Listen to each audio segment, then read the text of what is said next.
Strength का analysis या फिर स्ट्रेंथ का ब्लाइंडनेस, इसको समझना जरूरी है। इसी के आधार पे हम लोग शॉर्ट एनालिसिस समझेंगे और एक एक करके जो एस है, डब्ल्यू है, ओ है और टी है, उसका क्या क्या मतलब है, उसको शॉर्ट फॉर्म में जो शॉर्ट एनालिसिस लिखा जाता है उसको एक एक करके हम लोग समझेंगे। तो देखिए क्या है, एनालाइजिंग पर्सनल स्ट्रेंथ, अपना खुद का स्ट्रेंथ को एनालाइज करना, ठीक है ना। एनालाइजिंग पर्सनल स्ट्रेंथ वो क्या है, can be a valuable exercise, वो क्या है, एक तरीके का बहुत ही वैल्यूएबल एक्सरसाइज है, बहुत ही महत्वपूर्ण जो है सो अभ्यास है। किस चीज के रिगार्डिंग, तो इन सेल्फ अवेयरनेस और पर्सनल डेवलपमेंट। ठीक, क्या कह रहा है कि अगर आप एनालाइज कर रहे हैं पर्सनल स्ट्रेंथ को, तो ये एक बहुत ही महत्वपूर्ण क्या है, अभ्यास है। किस चीज के रिगार्डिंग, तो सेल्फ अवेयरनेस और पर्सनल डेवलपमेंट के रिगार्डिंग, इसी चीजों को हम लोग को समझना है। ठीक, किसमें, पर्सनल स्ट्रेंथ एनालिसिस में और स्ट्रेंथ ब्लाइंडनेस में। तो इसको थोड़ा सा समझने के लिए सबसे पहले हम लोग कुछ कुछ बात को सीखेंगे और सीखने के बाद जो है सो हम लोग फिर आगे स्ट्रेंथ शॉर्ट एनालिसिस के बारे में भी इसी लेक्चर में देखेंगे। शॉर्ट एनालिसिस जिसमें एस जो स्ट्रेंथ को रिप्रेजेंट करता है, डब्ल्यू जो वीकनेस को रिप्रेजेंट करता है, ओ जो अपॉर्चुनिटी को रिप्रेजेंट करता है और टी जो थ्रेट्स को रिप्रेजेंट करता है। तो इसको समझने अभी जो है पर्सनल स्ट्रेंथ एनालिसिस या फिर स्ट्रेंथ ब्लाइंडनेस के बारे में हम लोग को समझना है। देखिए दुनिया में हर एक इंडिविजुअल जो है वो क्या चाहता है कि वो सक्सीड करे, अपनी लाइफ में सफलता को प्राप्त करे। वो क्या चाहता है कि सक्सीड करे अपने जीवन में। ठीक, अब इसके लिए वो क्या कर सकता है, तो दो चीजों का इस्तेमाल करेगा। ठीक है ना, कोई भी आदमी को सफल होना है तो दो चीजों का इस्तेमाल करता है। सफल किस आधार पे होगा, तो अगर उसके पास पहला कि कोई टैलेंट है, दूसरा उसके पास कोई स्ट्रेंथ है, इस दोनों चीज को वो फुल एक्सटेंड तक यूज करेगा और फिर वो चाहेगा सफल हो। जैसे मान लीजिए कि हम अगर चाहते हैं सफल होना, आई एम अ टीचर, तो हमारे पास क्या होगा, पढ़ाने का टैलेंट होगा और उसके बाद स्ट्रेंथ होगा कि हम बहुत देरों तक खड़ा, मान लो बहुत अच्छा टैलेंट हो, अगर मान लो कि टैलेंट हो बहुत अच्छा लेकिन स्ट्रेंथ ही नहीं हो, हमारी बॉडी में ताकत ही नहीं हो, तो फिर यहाँ पे खड़ा होकर पढ़ा पाएंगे, नहीं पढ़ा पाएंगे। तो दोनों चीज जो है, दो चीज जो मूल रूप से है वो है टैलेंट और स्ट्रेंथ। ठीक है ना, टैलेंट और स्ट्रेंथ को फुल एक्सटेंट तक यूज करके आदमी चाहता है कि वो क्या हो, हर एक इंडिविजुअल चाहता है कि अपने जीवन में सक्सीड करे। ठीक, अगर मान लीजिए कि कोई आदमी अपना जो है वीकनेस को भी समझे, अगर मान लीजिए एनी वन जो है, कोई आदमी अगर उसको पता हो, ठीक है ना, उसको पता हो, क्या पता हो, तो क्या भाई उसका वीकनेस है, ये चीज अगर पता होगा तो क्या होगा, उसको सफर नहीं करना पड़ेगा। ठीक है ना, जो सफर लो प्रॉब्लम, उसको कम से कम सफर करना पड़ेगा। ठीक है ना, सफर लो प्रॉब्लम। ठीक है, अगर उसको क्या पता होगा, तो अगर उसको अपना वीकनेस पता होगा तो उसको सफर कम करना पड़ेगा। ठीक है ना, अगर मान लीजिए कोई आदमी, इसी में समझे, कोई ऐसा आदमी है जिसको अपने स्ट्रेंथ के बारे में पता ही नहीं है, कोई ऐसा आदमी जिसको अपने स्ट्रेंथ के बारे में नहीं पता है, तो ये जो नहीं पता होने वाला जो सिनेरियो है उसी को हम लोग स्ट्रेंथ ब्लाइंडनेस कहते हैं। क्या कहते हैं, स्ट्रेंथ ब्लाइंडनेस कहते हैं। ये लिखा हुआ है ना हेडिंग, क्या लिखा हुआ है, पर्सनल स्ट्रेंथ एनालिसिस और स्ट्रेंथ ब्लाइंडनेस। तो किसी भी आदमी को, किसी इंडिविजुअल को या किसी ऑर्गेनाइजेशन को इनफैक्ट उसके स्ट्रेंथ के बारे में अगर नॉलेज नहीं है तो उसको हम लोग स्ट्रेंथ ब्लाइंडनेस कहते हैं। क्या कह रहा है कि अगर मान लीजिए कोई इंडिविजुअल हो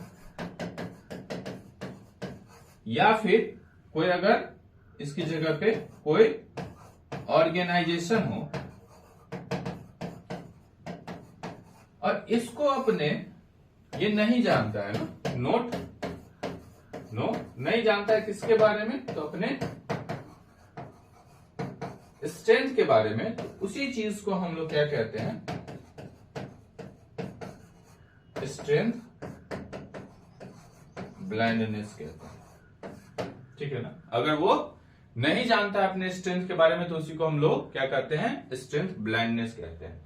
अब स्ट्रेंथ ब्लाइंडनेस का भी आदमी को अगर नॉलेज हो जाएगा तो क्या होगा, वो अपने स्ट्रेंथ को समझेगा। तो स्ट्रेंथ ब्लाइंडनेस का नॉलेज होना काफी क्या है, क्रूशियल है। स्ट्रेंथ ब्लाइंडनेस का जो नॉलेज होना है वो काफी क्या है, क्रूशियल है। तो देखिए हम लोग क्या क्या समझे, अभी तक क्या क्या समझे हैं। तो अभी तक हम लोग ये समझे हैं कि अगर आप एनालाइज कर रहे हैं किस चीज को, तो पर्सनल स्ट्रेंथ को, वो एक तरीके का क्या हो सकता है, तो वैल्यूएबल एक्सरसाइज हो सकता है। किस चीज के रिगार्डिंग, तो सेल्फ अवेयरनेस और पर्सनल डेवलपमेंट के रिगार्डिंग एक वैल्यूएबल एक्सरसाइज हो सकता है। क्या चीज, अगर आप एनालाइज कर रहे हैं पर्सनल स्ट्रेंथ को तो ठीक। अब इसी में फिर हम लोग आगे समझे कि कोई भी आदमी कैसे सक्सीड करना चाहता है और उसके लिए क्या क्या चीज के आधार पर वो कोशिश करता है सक्सीड करे, अपना पूरा वो टैलेंट को और पूरा स्ट्रेंथ को लगा देना चाहता है सफल होने में। ठीक, हर लोग चाहता है। चूंकि अब मान लीजिए किसी को पता हो कि उसका वीकनेस क्या है, ठीक है ना। अब ऐसा तो नहीं है कि हर चीज, हर किसी के पास स्ट्रेंथ या वीकनेस भी है। तो उसको अगर वीकनेस पता हो और वीकनेस पे काम करे तो उसको कम से कम सफर करना पड़ेगा। ठीक, अगर किसी आदमी को नहीं पता है, क्या नहीं पता है, उसके स्ट्रेंथ के बारे में, तो उसी को हम लोग क्या कहें, स्ट्रेंथ ब्लाइंडनेस कहें। ठीक, अब स्ट्रेंथ ब्लाइंडनेस को समझना जो है वो, उसका नॉलेज होना काफी क्या है, क्रूशियल है। इतना बात हम लोग समझे। अब इसके बाद देखिए, ऐसा प्रोसेस जिसमें आप क्या करें, तो समझे किसको, पर्सनल स्ट्रेंथ को। ठीक, उसी को हम लोग शॉर्ट एनालिसिस कहते हैं।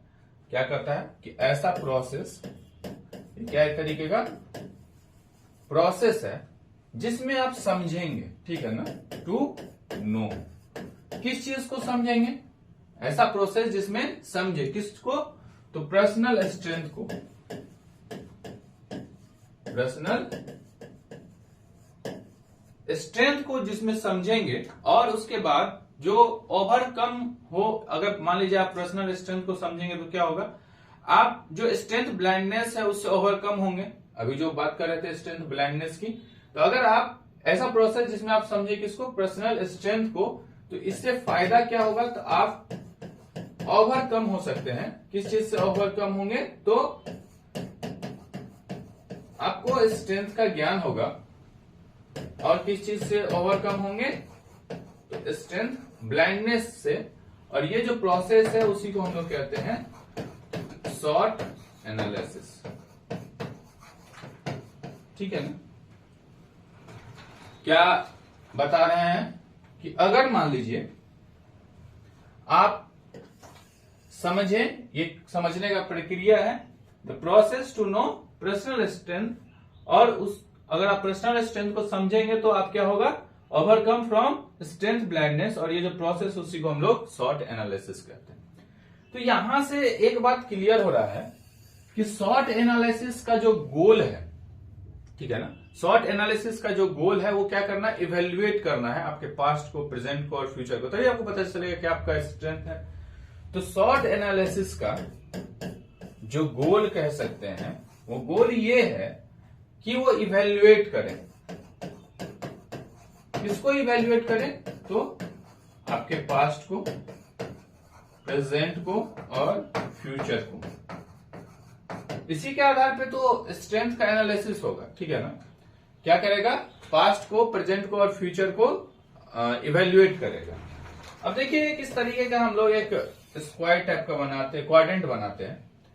इस क्वाड्रेंट में हम लोग लिख सकते हैं, एक तरफ लिखें स्ट्रेंथ, इसमें लिखेंगे अपॉर्चुनिटी,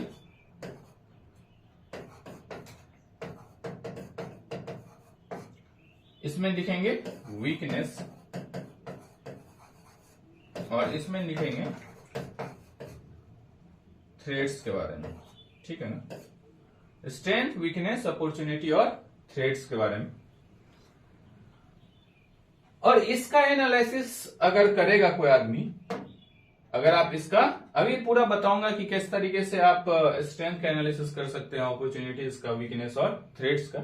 इसका जो एनालिसिस है, इस कंप्लीट एनालिसिस से ही आपके पर्सनालिटी में क्या होगा, तो डेवलपमेंट होगा।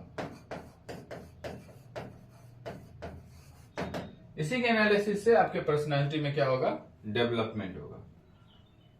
अब शॉर्ट एनालिसिस में हम लोग अभी बात कर रहे थे, स्ट्रेंथ के बारे में समझते हैं, वीकनेस के बारे में, अपॉर्चुनिटी के बारे में और थ्रेट्स के बारे में। अब एक एक करके हम लोग इसको समझे, स्ट्रेंथ को समझेंगे, फिर कैसे आप स्ट्रेंथ को एनालिसिस कर सकते हैं उसको देखेंगे। तो देखिए स्ट्रेंथ है क्या एक्चुअली में। तो स्ट्रेंथ को समझने के लिए, स्ट्रेंथ मतलब आपके अंदर जो भी क्वालिटी है वो एक तरीके का क्या हो सकता है, स्ट्रेंथ हो सकता है। तो स्ट्रेंथ को समझने का कोशिश करें हम। स्ट्रेंथ को हम लोग को समझना है। तो स्ट्रेंथ क्या है, एक ऐसा चीज है किसी ऑर्गेनाइजेशन का। ये क्या है, मान लीजिए कोई ये ऑर्गेनाइजेशन है, ये ऑर्गेनाइजेशन है या कोई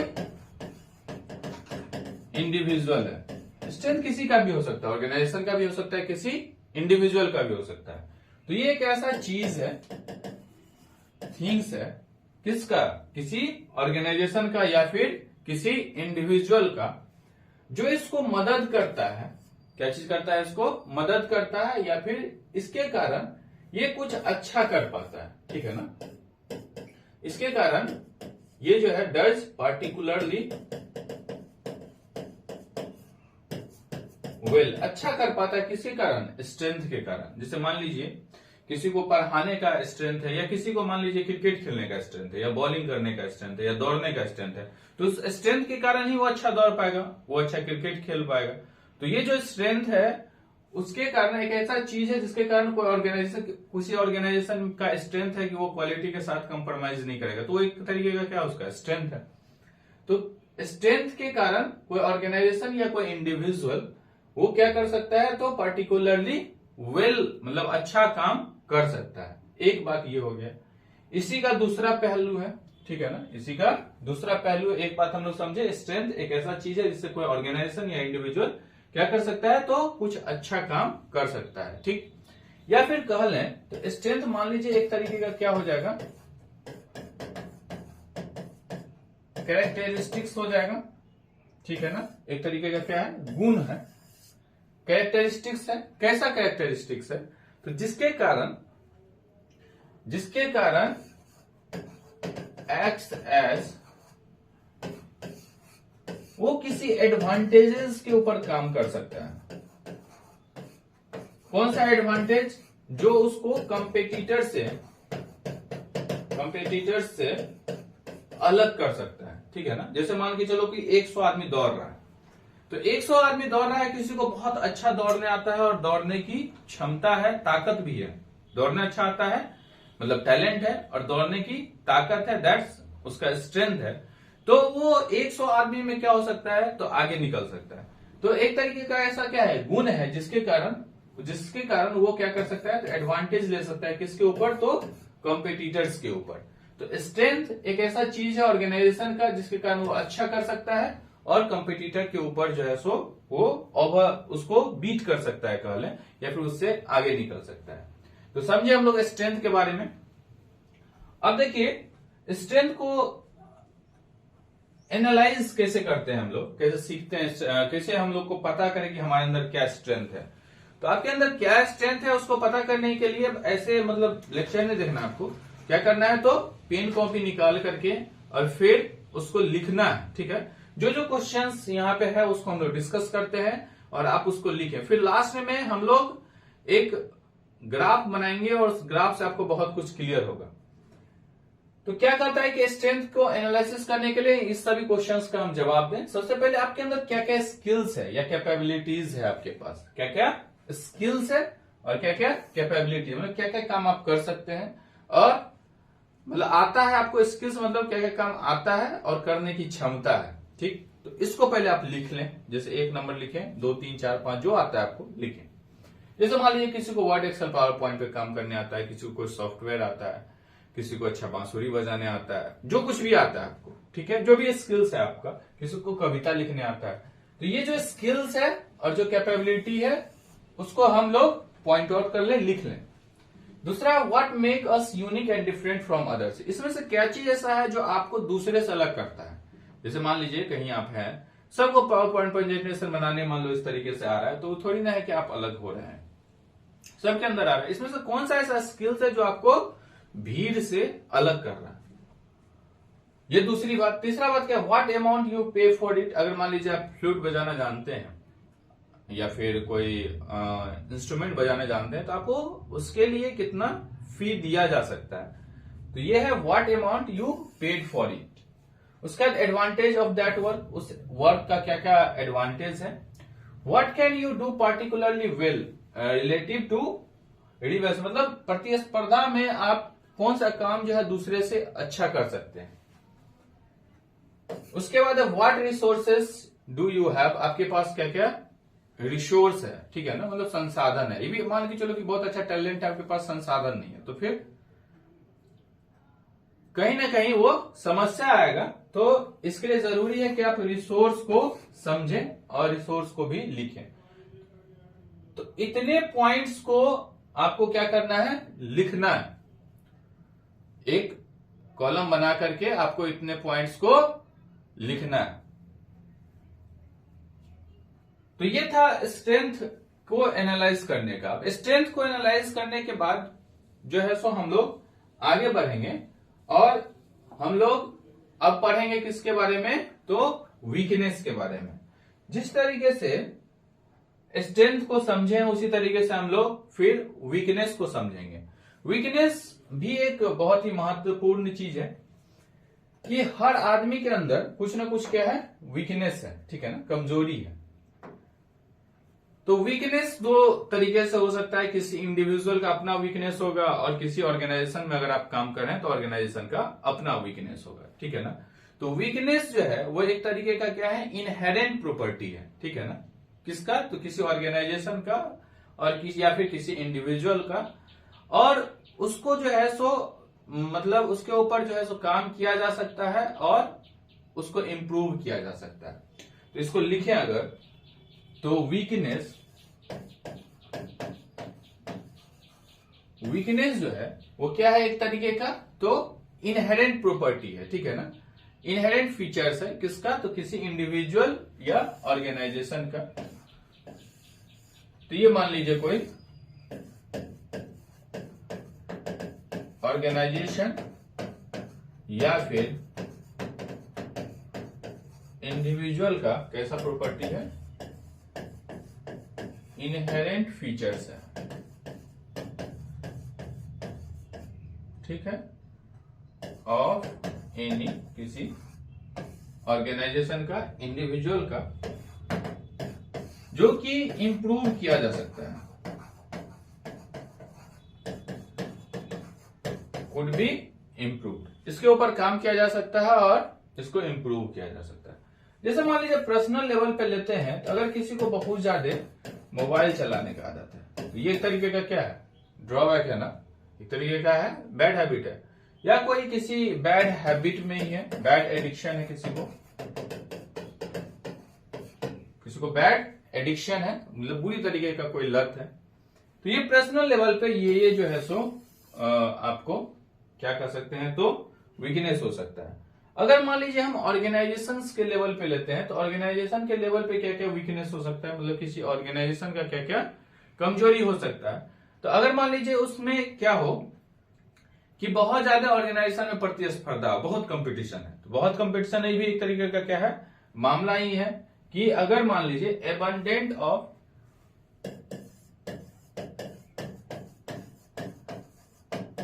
बहुत ज्यादा, अगर मान लीजिए प्रतिस्पर्धा है, मतलब बहुत ज्यादा क्या है, रिवाइवरी है,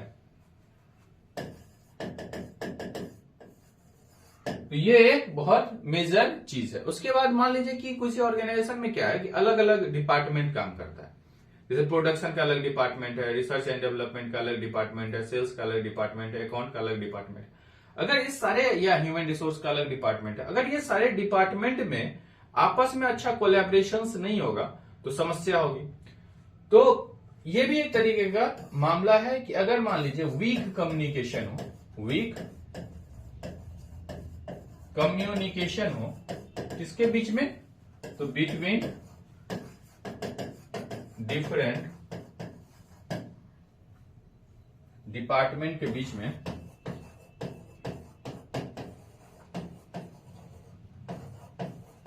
डिफरेंट डिपार्टमेंट के बीच में अगर वीक कम्युनिकेशन हो, यह भी एक तरीके का क्या है, मसला है, मतलब समस्या है। तो अगर अलग अलग विभाग के बीच में कम्युनिकेशन नहीं होगा तो क्या हो जाएगा, फिर कम्युनिकेशन नहीं होगा तो कम्युनिकेशन गैप क्रिएट होगा, कम्युनिकेशन गैप क्रिएट होगा तो कोई मैसेज कन्वे नहीं हो पाएगा और ओवरऑल रिजल्ट जो है वो कम हो जाएगा। तीसरा जो मामला है, अगर किसी ऑर्गेनाइजेशन का है कि हमारे पास पैसा नहीं है तो लैक ऑफ फंडिंग।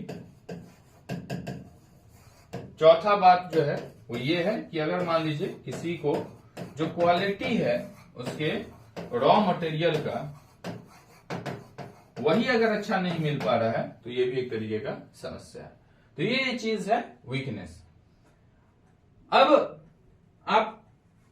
हम लोग जो काम करेंगे तो वीकनेस के बारे में कि कैसे आइडेंटिफाई करें, उसके लिए कुछ क्वेश्चंस अभी जो बात कर रहे थे स्ट्रेंथ से पहले कि आप क्या करें, एक पेपर लें और पेपर लेकर के फिर उसको लिखें। उसी तरीके से वीकनेस में भी क्या है कि आपको लिखना है और लिखने से हम लोग को पता चलेगा। फिर अंतिम में हम लोग ग्राफ बनाएंगे, आपको बताएंगे कि किस तरीके का ग्राफ हम बनाएं जिससे हमको पता चल जाए स्ट्रेंथ, वीकनेस, अपॉर्चुनिटी और थ्रेट्स कहां काम करना चाहिए, इसको समझना होगा। वीकनेस को समझने के लिए क्या करें, तो सबसे पहला जो प्रश्न आप का जवाब दे वो क्या है, what areas have room for improvement. आपको क्या लगता है कि आपके पास जो जो स्किल्स है या जो कुछ भी है उसमें कौन सा ऐसा चीज है जिसके ऊपर काम किया जा सकता है। तो मतलब कौन सा एरिया है जिसमें स्पेस है कि उसको इंप्रूव किया जा सके, ठीक है ना। कौन सा ऐसा एरिया है जिसमें स्पेस है कि आपको उस पर इंप्रूवमेंट की जरूरत है। थिंग्स दैट टू अवॉइडेड, कौन सा ऐसा चीज है जिसको अवॉइड किया जा सकता है। ठीक है, चलो कोई दिक्कत नहीं। तो things have to be avoided, ये दूसरा क्वेश्चन है।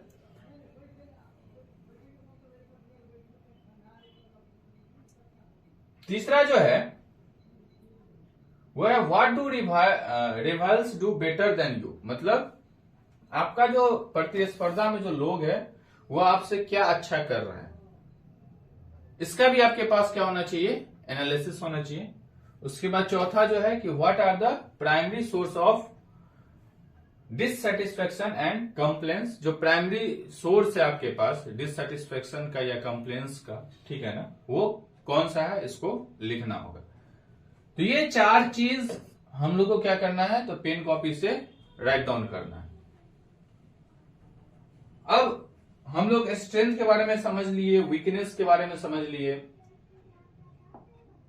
अब हम लोग को समझना है अपॉर्चुनिटीज के बारे में, ठीक है ना। अपॉर्चुनिटीज के बारे में समझे, ठीक। तो अपॉर्चुनिटीज के बारे में समझने से पहले किसको कहते हैं अपॉर्चुनिटीज। अगर मान लीजिए कोई एक तरीके का पॉजिटिव आपके पास चांस मिल रहा है, उसको अपॉर्चुनिटीज कहते हैं। जैसे मान लीजिए कि कोई ऑर्गेनाइजेशन में आप काम कर रहे हैं और ऑर्गेनाइजेशन कोई बहुत बड़ा प्रोजेक्ट या कहें टेंडर का है वो मिल गया किसी काम को लेकर के, तो एक तरीके का क्या है कि आपके लिए भी वो एक अपॉर्चुनिटीज है, ऑर्गेनाइजेशन के लिए भी अपॉर्चुनिटीज है। तो ऑर्गेनाइजेशन के लिए बहुत बड़ा अपॉर्चुनिटी है कि उसको कोई, जैसे कोई हाईवे का टेंडर मिल गया तो उसके लिए क्या है, अपॉर्चुनिटी है। या कोई इलेक्ट्रिकल का कोई कॉन्ट्रैक्ट मिल गया, कोई 132 kV का लाइन है, उसका EHV लाइन का जो है तो उसको कॉन्ट्रैक्ट मिल गया, तो एक तरीके का ऑर्गेनाइज किसी कंपनी को, तो वो एक तरीके का ऑर्गेनाइजेशन के लिए क्या है, तो उस ऑर्गेनाइजेशन का वो क्या है, अपॉर्चुनिटीज है। तो कोई भी पॉजिटिव चीज अगर गोइंग टू बी हैपन तो वो एक तरीके से आप कह सकते हैं कि वो एक तरीके का क्या आपके पास अपॉर्चुनिटीज है, ठीक। तो अपॉर्चुनिटी हम लोग ये समझ सकते हैं कि अपॉर्चुनिटी एक तरीके का चांस है, ठीक है ना। अपॉर्चुनिटीज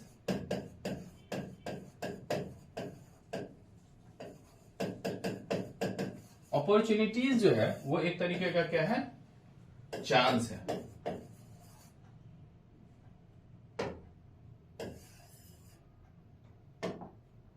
एक तरीके का क्या है, चांस है।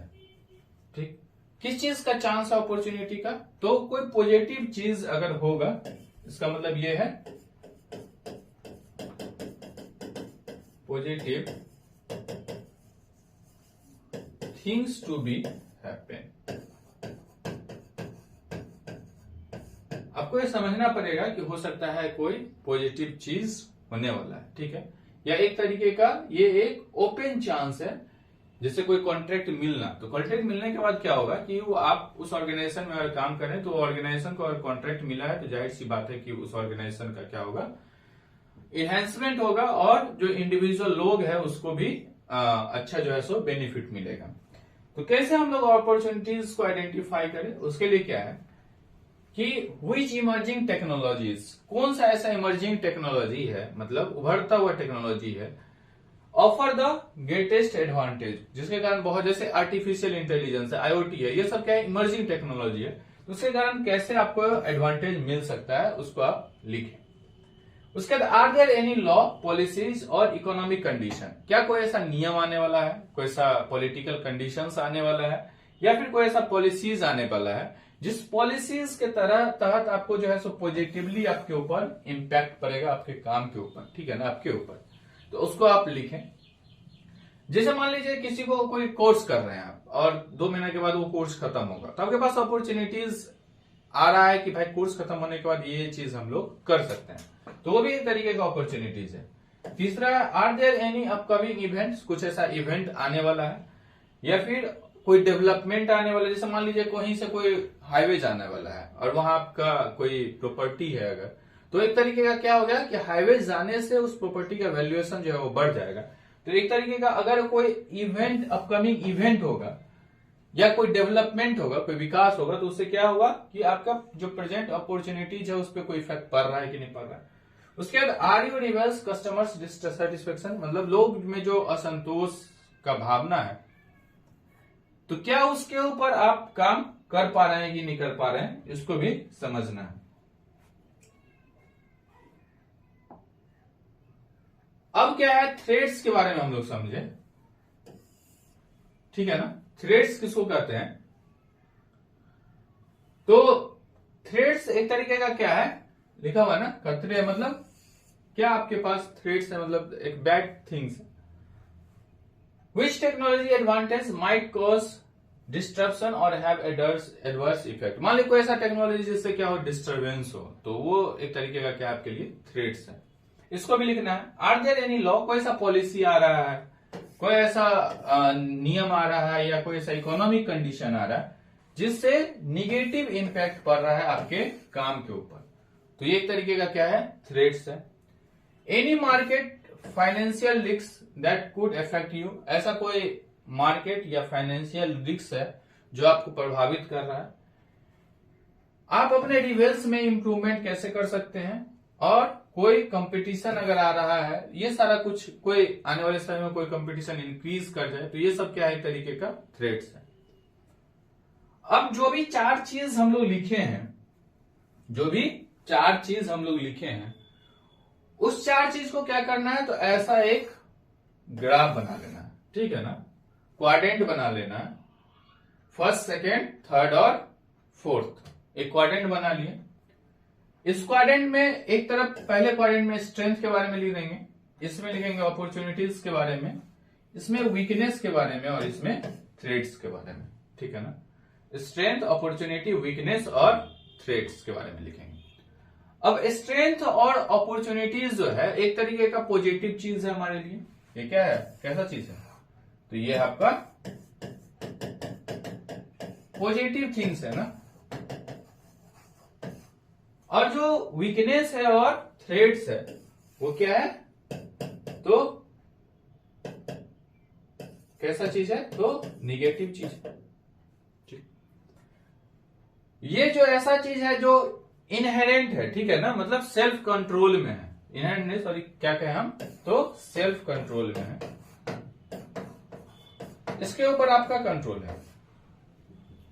ये सेल्फ कंट्रोल में नहीं है, ठीक है ना, ये नॉट इन सेल्फ कंट्रोल, ठीक है ना, सेल्फ कंट्रोल में ये चीज नहीं है। अब सेल्फ कंट्रोल में नहीं है तो इस दोनों के ऊपर काम किया जा सकता है, वीकनेस और थ्रेड्स के ऊपर काम किया जा सकता है, ठीक है। और स्ट्रेंथ और अपॉर्चुनिटीज के ऊपर अगर काम करेंगे तो भी आपका इंप्रूवमेंट होगा, वीकनेस और थ्रेड्स के ऊपर भी काम करेंगे तो ओवरऑल क्या होगा, इंप्रूवमेंट होगा। तो जब आप इस तरीके का ग्राफ बनाएंगे और ग्राफ में चीजों को लिखेंगे तो एक पेज में आपको सारा कुछ स्पष्ट दिखेगा, और जब सारा कुछ स्पष्ट दिखेगा तो आप एक एक करके उसके ऊपर काम कर सकते हैं और अपना जो है सो इनहेंसमेंट कर सकते हैं खुद का। Okay, thank you.